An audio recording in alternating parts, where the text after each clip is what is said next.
டிக்கின்ற நிறுவனத்துக்கு நாங்க கான்ட்ராக்ட் கொடுத்தோம். அவங்களுக்கு வந்து இப்ப 7 வருஷத்துக்கு எந்த கவலையும் கிடையாது. அவங்க வந்து தொழிலதிபர்கள் ஆயிட்டாங்க, தொழில் முனைவோர்கள் ஆயிட்டாங்க. தூய்மை பணியாளர் தொழில் முனைவோர் திட்டத்துல அவங்களுக்கு வந்து நாங்க தொழில் முனைவோர் திட்டத்தை கொடுத்துட்டோம் அப்படின்னு சொல்லி சட்டமன்றத்திலே ஒரு பொய்ய சொல்றாங்க. கே.என். நேரு அவர்கள் நம்ம உள்ளாட்சித்துறை அமைச்சர் சட்டமன்றத்திலேயே ஒரு பொய்ய சொல்றாரு. இது வந்து சட்டமன்றத்தில் இருக்கிற அனைத்து எம்எல்ஏக்கள் யாருக்குமே தெரியல. நாங்க இங்க இருக்கிற 1500 தொழிலாளிக்கும் அந்த டிக்கி வண்டியில இருக்கிற 213 வண்டி ஒரு தொழிலாளி கூட வரல. ஆனா எல்லா தொழிலாளியும் வந்து தொழில் முனைவர் ஆகிட்டாங்க. நாங்க கொண்டு வந்த திட்டம் வந்து அருமையான திட்டம் அப்படின்னு சொல்லி மறைமுகமா கான்ட்ராக்ட் அவங்க உள்ள நுழைக்கிறாங்க. மறைமுகமா நுழைக்கிறாங்க.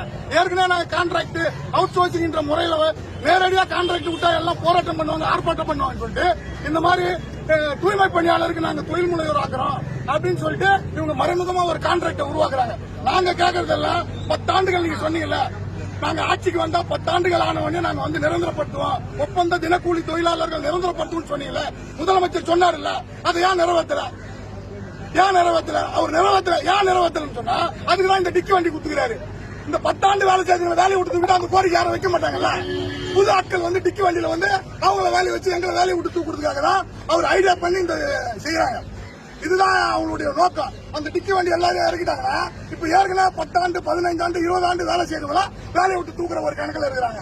அப்ப வேலையை விட்டு தூக்கிட்டாங்கன்னா அவங்க ஏன் 10 ஆண்டு வேலை செய்தவங்க நீங்க கொடுத்த தேர்தல் வாக்குறுதி அதை நிறைவேற்றுங்க அவங்க எப்படி கேட்க முடியும்? அதனால இது வந்து முழுக்க தமிழக அரசு இதை வந்து எங்களை தூய்மை பணியாளரை வஞ்சிக்கிற திட்டம் தான். நீங்க சொன்ன வாக்குறுதிய உடனடியாக நீங்க இந்த உங்களுக்கு இன்னும் ஓராண்டு தான் இருக்குது. 4 ஆண்டுகள் நிறைவாயிடுச்சு, இன்னும் ஓராண்டு தான் இருக்குது. நீங்க ஓராண்டு போறதுக்குள்ள இந்த தூய்மை பணியாளர்களை மலக்குழியில நாங்க வேலை செய்யறோம். இந்த தூய்மை பணியாளர்களை கண்டிப்பா 1500 தொழிலாளிகளை நீங்க பர்மனன்ட் பண்ணி ஆகணும். இல்லன்னு சொன்னா அடுத்த முறை கண்டிப்பா நீங்க ஆட்சிக்கு வர முடியாது.